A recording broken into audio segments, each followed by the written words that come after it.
what's going on, Phin Nation? Welcome to Phin Tank, the #1 show and podcast for the Miami Dolphins here at FIU. I'm Esteban Big Guapo Rodriguez. I'm Alfredo, also known as the leader of 2 and On. And it's your boy Ant, or Anthony. And today's a bit of a sad show. I mean, not just because the Dolphins had their first loss of the season, but because Tua suffered a really bad injury. I mean, if you don't already know, last week against the Bengals on Thursday, he was carried off in a stretcher in a neck brace because he got sacked, again. And this time, it might be even worse. Basically, what had happened was the game before against the Buffalo Bills on Sunday, he got sacked, got a little wobbly trying to go back to the huddle, was put into concussion protocol, and 4 minutes later, he was able to come back. And that caused a lot of controversy because although they had won the game originally, a lot of people thought he was not fit to go back into the game. They still thought that, he was that he did have a concussion. And although the NFL, Tua, and the Dolphins said that it was just a back and ankle injury, we can all pretty, much see that it was more than just that. And we saw that against the Bengals just 4 days after, where he got sacked again, got hit in the same spot in the back of the head, and this time the injury just looked a lot more severe. Yeah, I think regardless of if he got a concussion or not against the Bills, he shouldn't have been on the field. And I know that's really easy to say once the game has already ended, and hindsight is 20/20. But regardless of a concussion or not, he shouldn't have been on the field on Thursday. And because it felt like Tua was already on thin ice as it was, he got hit in the back of the head, and whether he had a concussion or not, another hit would have taken him out for the rest of the game, probably for the week after that. So I think it was just really naive from the Dolphins medical staff to have him out there.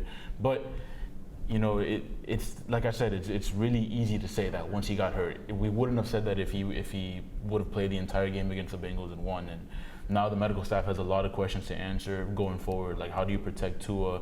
How do you prevent this from happening again? How do you even prevent him from, being protected throughout the entire season? And, how do you protect the back of his head, most importantly? Because those kind of seem like they were unavoidable.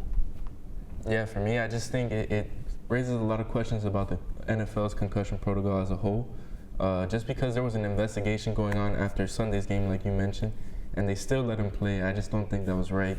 But as you said, hindsight's 20/20. If this game, like you said, if they would have won, no one would be questioning this. But because they ended up losing pretty bad, and they looked pretty bad. But when Tua was in, when he was out, it just raised a lot of questions about how he looked when he was first playing. Didn't look the same player, and the team's just not going to be the same without him. Yeah, I mean, there's been a report today where a doctor has come forth and said that he strongly recommends Tua stop playing football at all. Just hang it up and retire. I mean, I really, as Dolphin fans, we don't want Tua to retire. All right, obviously we want him to continue playing because it felt like he had just gotten, his jump start. He has just started earning the respect that he deserves. And if he has to, retire and has to hang up the pads, I feel like it's just way too young, and the situation is just very sad, to hear. Not as just a Dolphins fan, but as a fan of the sport in general. Yeah, and there haven't been many times where I've gotten emotional watching football, but this is definitely one of them. And it hurts to not only see this happen to my favorite player personally and the quarterback of our team, but also just the type of person that Tua is. It's really tough to see him specifically go through something like this. So I just hope that he takes as many games off as possible and he can be back with the team. But most importantly, you just want him to be okay and to not have to suffer through something else like this again. Definitely. I feel like it's not worth it, his health. We've seen a lot of things with people who've had CTE and concussion, like returning concussions is just not good for your head, obviously. You just don't want to see anything happen to him further than just a few games missed. Like, this is not worth losing your life or anything other than just missing out on a few games. And this has happened frequently with the NFL, actually. A lot of players around the league have faced concussions and then played the very next week like I think a lot of us can remember Joe Flacco in 2017 took a nasty hit from Kiko Alonso and played 10 days later. Rob Gronkowski said that he suffered over 20 concussions that went undiagnosed. Like, it happens often, way too often in the league, and this time it just happened to be that Tua happened to get second impact syndrome, and you know, this had to happen for people to realize that players shouldn't be touching the field soon after a head injury. Especially a Thursday game. That was a big thing. Yeah. That was a big thing, yeah. 4 days. Yeah. Well, now that we've talked about Tua and his situation, you know, let's go over the game as a whole against the Bengals. So we usually go into the Miami faults, you know, the stuff that the team did bad, right? And the offense just couldn't score touchdowns or as many touchdowns as they needed to win the game. I mean, honestly, the difference between Tua and Teddy that game wasn't big at all. I mean, they both had one interception. They both played for, almost a half. And they just weren't able to score. I mean, I feel like if they were able to, convert, use all of their opportunities to score touchdowns instead of field goals, then they would have been much better off, and the scoreboard would have ended differently. Yeah, I think the execution in the red zone wasn't there all game. I mean, we saw a couple unlucky plays, like the Chase Edmonds drop at the back of the end zone, which he catches 9 times out of 10. They weren't able to execute late in the game with Teddy Bridgewater either. After that deep bomb to Tyreek Hill, you get in a position like that and you fail to score a touchdown, you're not going to have good odds of winning a game like that. Even though I thought Teddy looked okay, I think he looked rusty for sure.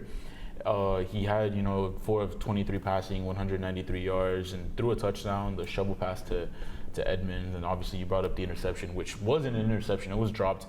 But regardless, it didn't go to review and it doesn't matter. But yeah, I think with a full week of preparation, a full week of first team reps, I think Teddy's going to be a lot more prepared to play the Jets this weekend. Yeah, it's just going to be an easier matchup. These guys are coming off a Super Bowl run, the Bengals, and they just looked like the better team when Tua went out, even before Tua went out. But I just think Teddy, like you said, that last drive, he looked good. But then at the very end, that interception just... Yeah, it just seemed like a miscommunication with him and Mike Gesicki. Yeah, which I'm not worried about. It should be cleaned up after a week of practicing with the first team. You would think. And then, like you said, Tyreek ended up still putting up big numbers in this game. He had 10 catches for 160. Yeah. Raheem Mostert, I was very, very impressed with how they were running the ball because that's been like a struggle for a while now. So it was good to... There were some good things to see, but... Like you said, the quarterback play is going to be important going into this next week. Yeah. They just got to tighten things up, like you said. Yeah, I mean, and then on the other side, on the defensive side, the coverage just wasn't there. I mean, they were trying to double team Jamar Chase, completely shut him out of the game, which they did, but then they forgot completely that T. Higgins is also another absolute weapon that the Bengals have, and they thought, Xavier Howard was enough to cover him, and obviously he would get burned out. Yeah, Xavier got baked a couple times by those Bengals receivers, and he honestly hasn't really looked that good all season. He did end up sitting out the game with a hamstring injury, and I'm pretty sure he's questionable to play against the Jets. So maybe that's the reason he looked the way he did, but he still hasn't been looking all that great this season. And I'm worried because, that's not what we're used to with Xavier. Definitely. I feel like I was talking to my friends about this. I think he regressed a good amount. That touchdown to T. Higgins, it looked pretty bad. He had a few yards on him, like, easily.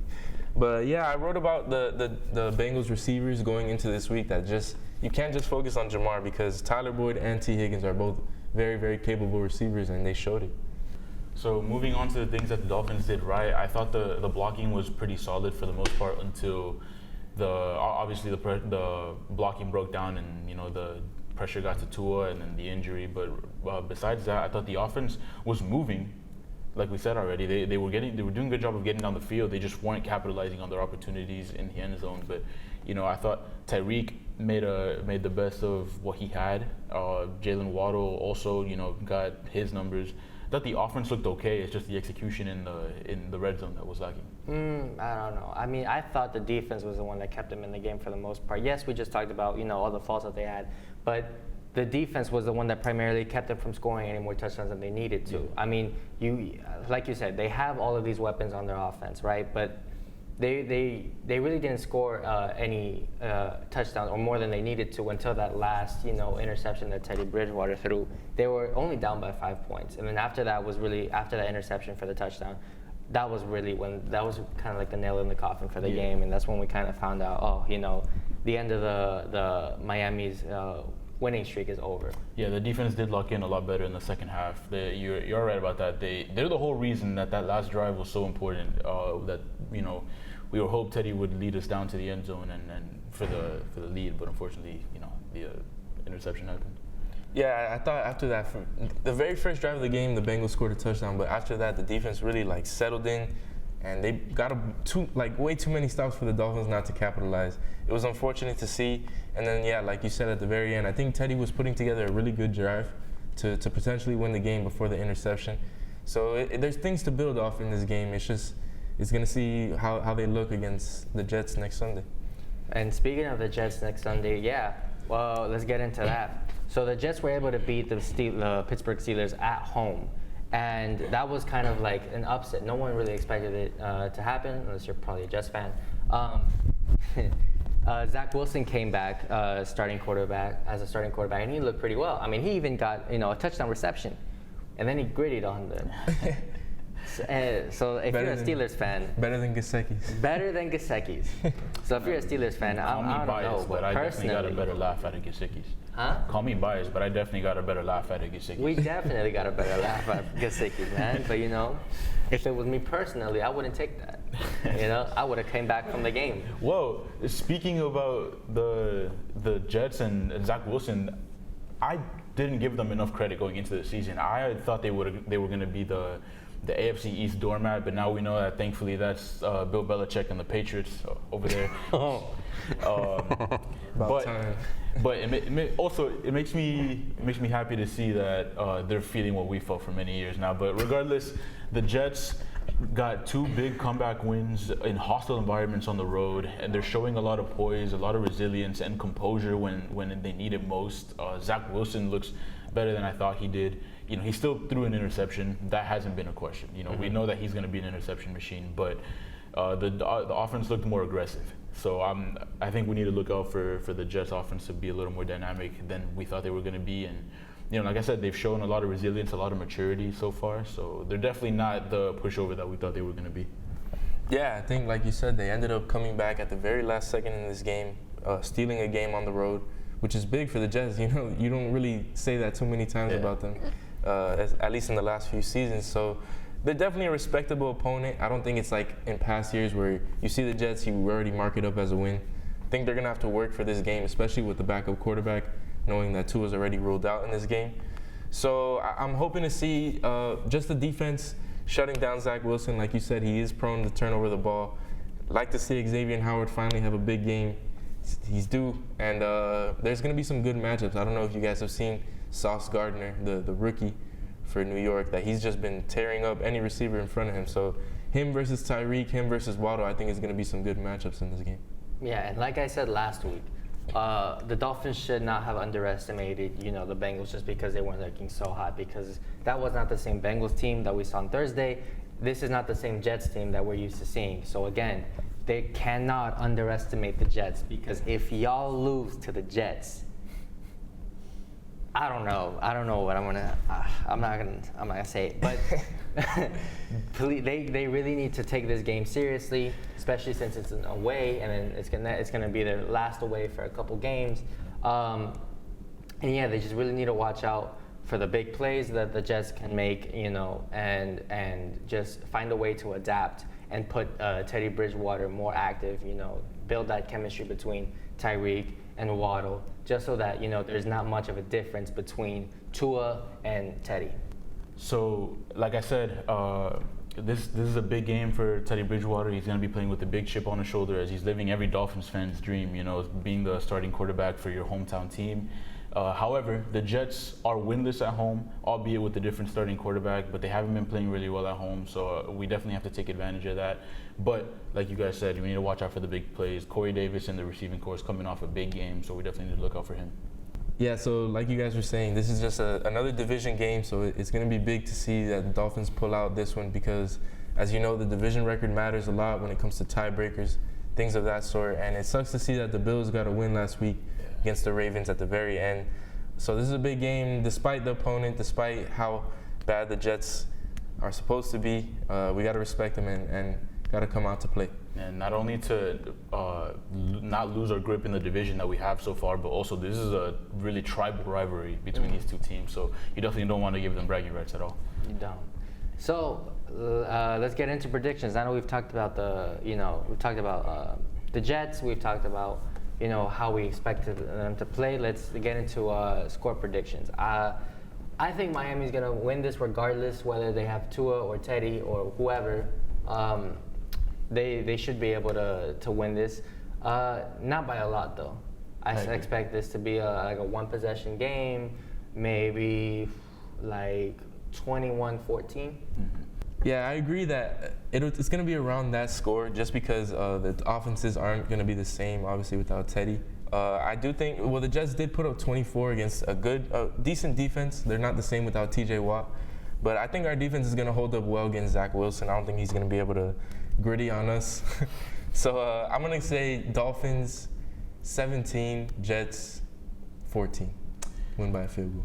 Yeah, like I said earlier, Teddy having a lot of first-team reps this week and getting in more time with the first team is going to have a big impact. I don't think he's going to look as rusty as he did against the Bengals when he came off.